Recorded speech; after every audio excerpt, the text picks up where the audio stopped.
नमस्कार, मेरा नाम विद्या है। और मैं हूँ सार्थक। चाहे बच्चों की उच्च शिक्षा के लिए हो या खुद का घर बनाने के लिए, नया कारोबार शुरू करने के लिए हो या वाहन, ट्रैक्टर या खेतीबाड़ी के लिए, जीवन में कभी ना कभी हमें कर्ज यानी लोन लेने की जरूरत पड़ सकती है।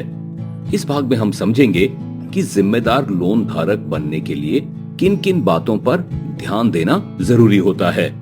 कहानी 1, लोन की जरूरत और पैसों का उपयोग।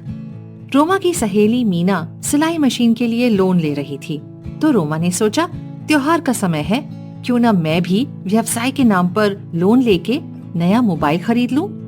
कुछ लोग सिर्फ इसीलिए लोन ले लेते हैं क्योंकि उनके दोस्त या साथ वाले लोन ले रहे हैं, या क्योंकि उन्होंने पुराना लोन चुका दिया है।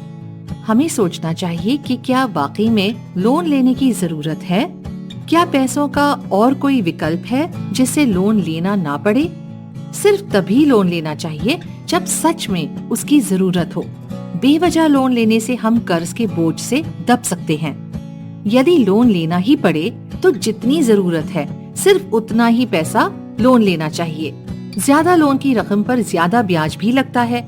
कहीं ज्यादा लोन मिलने के चक्कर में हम ब्याज के बोझ में ना फंस जाएं। इसीलिए लोन लेने से पहले हमें अपनी आमदनी और खर्चों की पूरी प्लानिंग यानी योजना बनानी चाहिए। महीने के सामान्य खर्च और ऊपर से लोन की किश्त की वजह से हर महीने अब ज्यादा पैसों की जरूरत पड़ेगी, जिसका हमें प्रबंध करना होगा। इसी तरह हमें कोशिश करनी चाहिए कि उन्हीं चीजों के लिए लोन लें जिनसे ज्यादा कमाई करने में मदद मिलती है, जैसे कि व्यवसाय को बढ़ाना, बच्चों की पढ़ाई इत्यादि। लोन के पैसे मिलने पर हमें पैसों को संभाल के उपयोग करना चाहिए।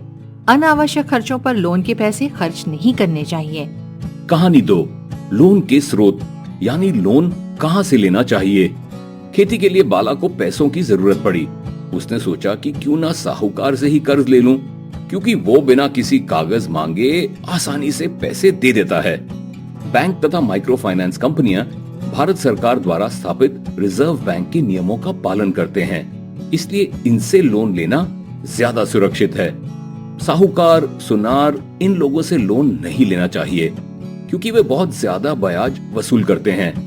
भले ही लोन जल्दी मिल जाए या हमें महीने की ब्याज रकम कम लगे, पर पूरी रकम चुकाते चुकाते हम देखेंगे कि बहुत ज्यादा पैसे देने पड़े और किसी समस्या आने पर हमें सहायता भी नहीं मिल सकेगी। कहानी 3, लोन किसके लिए है। माला के छोटे भाई को दुकान के लिए पैसे चाहिए थे। उसे लोन नहीं मिल रहा था, तो उसने माला से कहा कि दीदी तुम अपने नाम पे लोन ले लो, किश्तें मैं चुका दूंगा। माला ने सोचा कि लोन लेके बड़ी बहन का फर्ज निभाऊंगी। रिश्ता चाहे जो भी हो, हमें हमेशा केवल अपने लिए ही कर्ज लेना चाहिए। दूसरों की मदद करना अच्छी बात है, लेकिन कर्ज के मामले में ये खतरनाक हो सकता है, क्योंकि भले ही किसी और की मदद करने के लिए लोन लिया हो, लेकिन जो व्यक्ति लोन लेता है या जिसके नाम पर लोन होता है, लोन की पूरी रकम और ब्याज भी उसे ही चुकाना पड़ता है। अगर सहेली, दोस्त या रिश्तेदार के लिए लोन लिया और किसी वजह उन्होंने लोन नहीं चुकाया, तो हम बेवजह बड़ी मुसीबत में पड़ जाएंगे। कहानी 4, क्रेडिट स्कोर।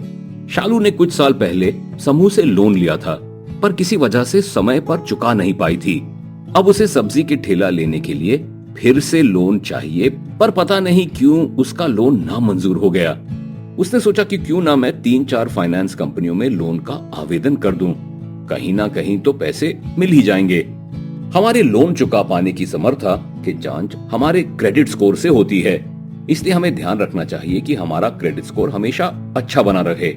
अत्यधिक या एक समय एक से ज्यादा लोन लेने से और किश्त नहीं चुकाने से हमारे क्रेडिट स्कोर पर भी बुरा असर पड़ता है, जिससे भविष्य में हमारा लोन नामंजूर भी हो सकता है। वहीं लोन की सभी किश्तों का समय पर भुगतान करने से हमारा क्रेडिट स्कोर अच्छा बना रहता है, जिससे भविष्य में हमारा लोन आसानी से मंजूर हो सकता है। लोन की रकम ज्यादा मिल सकती है और ब्याज दर में भी राहत मिल सकती है। इन कहानियों के अलावा कुछ और जरूरी बातों का भी हमें ध्यान रखना चाहिए, जैसे कि लोन की शर्तें। लोन लेने से पहले सभी नियमों और शर्तों को अच्छी तरह से समझ लेना चाहिए, जैसे कि ब्याज के नियम, कब तक किश्त चुकाना होगा, किश्त के पैसे कैसे भरने होंगे, किसी वजह से किश्त नहीं चुकाने पर कितनी अतिरिक्त रकम चुकानी होगी, जल्दी भुगतान करके लोन समाप्त किया जा सकता है या नहीं, इत्यादि। लोन की अवधि। कर्ज लेने से पहले हमें किश्त चुकाने के लिए कुल अवधि पर विशेष ध्यान देना चाहिए। जितनी बड़ी लोन की अवधि होगी उतना ही ज्यादा ब्याज भरना पड़ेगा। हमें जल्द से जल्द लोन चुकाने की कोशिश करनी चाहिए। लोन आवेदन के लिए जरूरी कागज या डॉक्यूमेंट्स। सामान्य तौर पर डॉक्यूमेंट्स जैसे आधार कार्ड, पैन कार्ड इत्यादि की जरूरत पड़ती है, लेकिन कुछ मामलों में इनके अलावा कुछ और डॉक्यूमेंट्स मांगे जा सकते हैं, जैसे कि घर या प्रॉपर्टी के कागजात। इन डॉक्यूमेंट्स को हमें ध्यान से चेक करके ही जमा करना चाहिए। साथ ही लोन मंजूर होने पर हमें कुछ रसीदें, लोन कार्ड इत्यादि डॉक्यूमेंट्स दिए जाते हैं, जिन्हें हमें संभाल के रखना चाहिए ताकि जरूरत पड़ने पर उपयोग कर सकें। तो इस तरह हमने देखा कि लोन लेना अक्सर आसान होता है, लेकिन लोन लेने से हमारी जिम्मेदारियां भी बढ़ जाती हैं। इसलिए हमेशा इन सभी बातों पर ध्यान देना जरूरी है ताकि हम लोन के बोझ में ना फंसे और जल्द से जल्द लोन चुका सके। इस भाग में बस इतना ही। अगले भाग में हम कुछ और जरूरी बातों के बारे में जानेंगे। तब तक के लिए नमस्कार।